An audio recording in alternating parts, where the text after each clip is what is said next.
यह कहानी है गोपी की।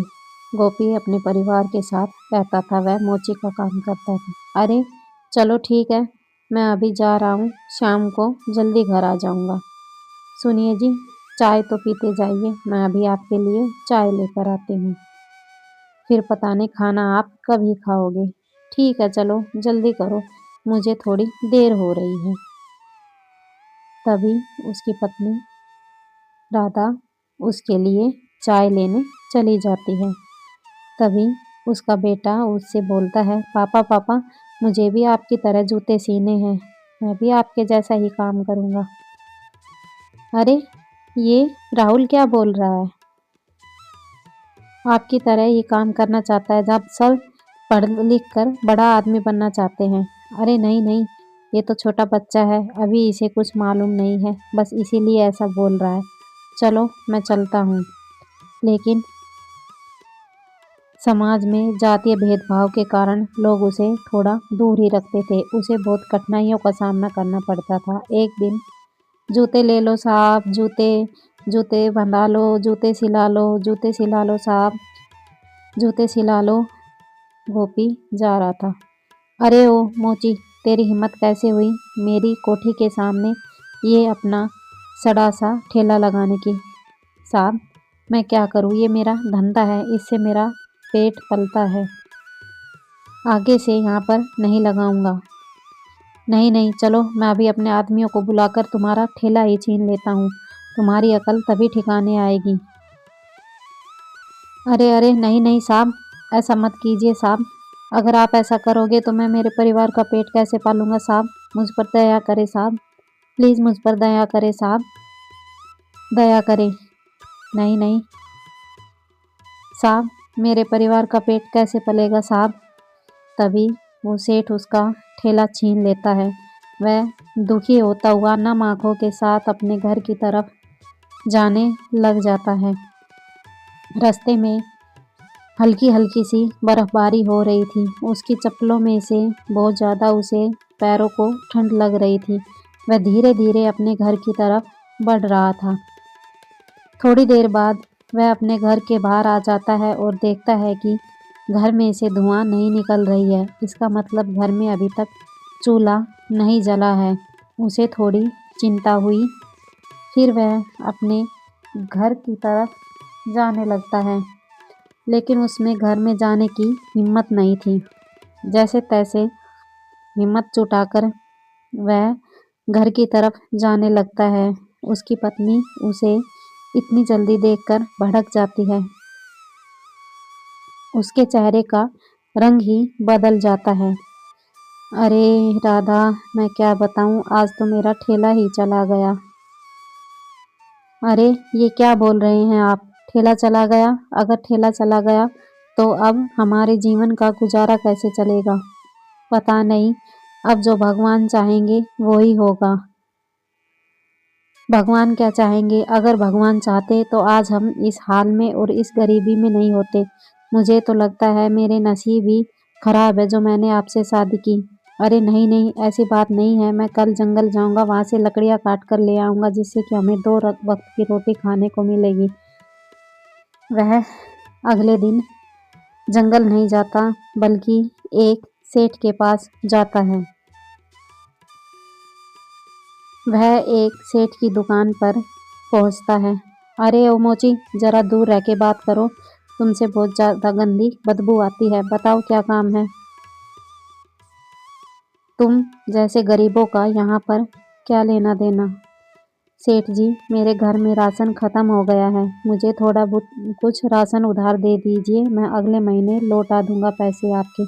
नहीं नहीं, यहाँ पर उधार नहीं मिलता है, तुम्हें बदले में कुछ देना होगा। तुम मुझे अपना घर दे दो और जितना चाहे उतना राशन ले जाओ। क्या? घर?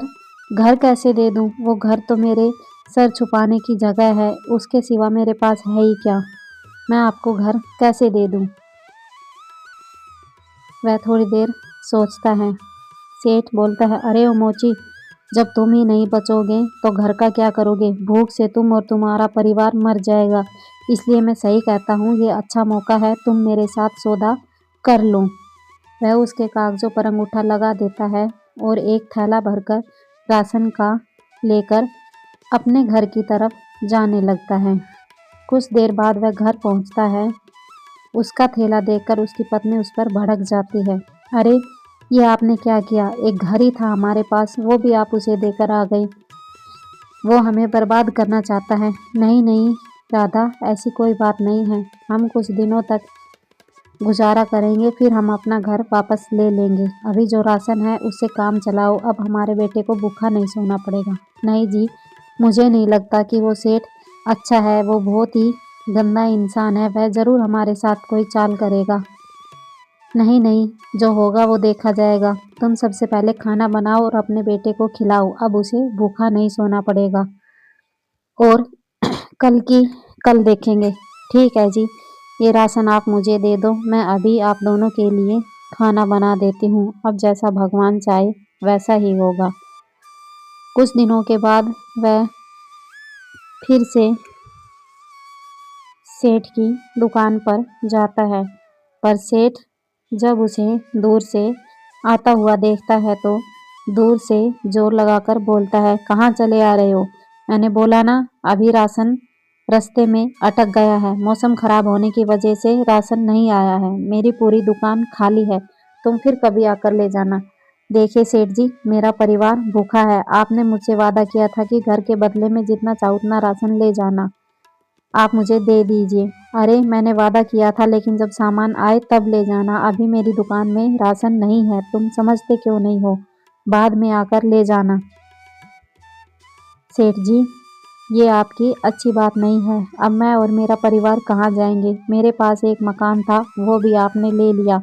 बदले में आपने मुझसे राशन देने की बात कही, लेकिन अब आप वो भी नहीं दे रहे हो। अरे अरे, तुम जैसे गरीबों का यहाँ पर कोई काम नहीं है। तुम जाओ और अपनी उस झोपड़पट्टी में आराम से रहो।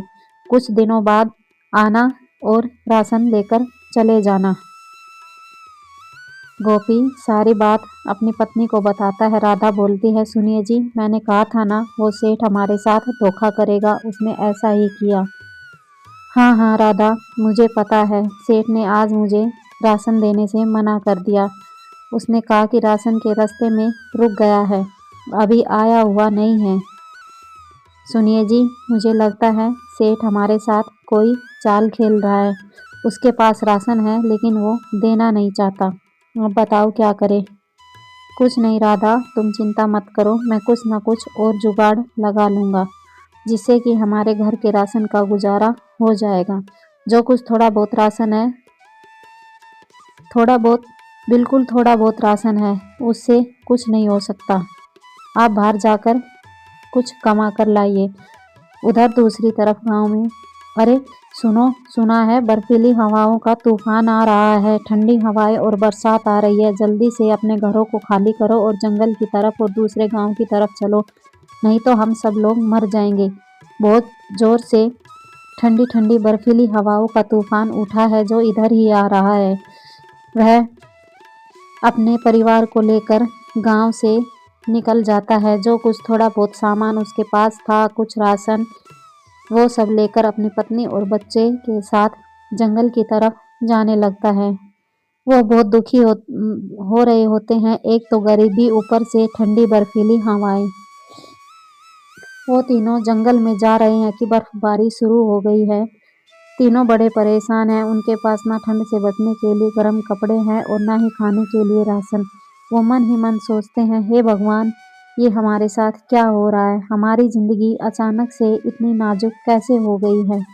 तभी वो माँ बेटे एक पेड़ के नीचे सो जाते हैं। अरे अरे राधा, उठो उठो, जंगल पानी से भर रहा है। अब हमें यहाँ से निकलना होगा। हमें दूसरे गांव की तरफ जाना होगा, नहीं तो हम नहीं जिंदा नहीं बच सकेंगे। उठो राधा, उठो। राहुल को भी उठाओ, जल्दी से यहाँ से निकलो, चलो जल्दी करो, उठो। राधा, मुझे लगता है कि जंगल में पानी भर आया है और ठंडी बर्फीली हवाएं आ रही हैं। हमें यहाँ से निकलना होगा, लेकिन हम कहाँ जाएंगे जी? इस जंगल के अलावा हमारा और कोई ठिकाना भी तो नहीं है। कुछ नहीं राधा, तुम जल्दी चलो, ये बात करने का समय नहीं है। मैंने तुमसे कहा ना, चलो। ठीक है जी, जैसा आप कहें, हम तो आपके साथ हर जगह चलने के लिए तैयार हैं। इस तरह वो तीनों उस जंगल से भी निकल जाते हैं। उसके बाद उन तीनों को गाँव वालों ने कभी नहीं देखा। किसी को ये पता नहीं चला कि वो तीनों कहाँ गए, क्यों गए और कितने दिन के लिए गए। आज तक वो तीनों वहाँ से कभी भी लौट कर नहीं आए हैं और किसी को भी उनका कोई ठिकाना नहीं पता।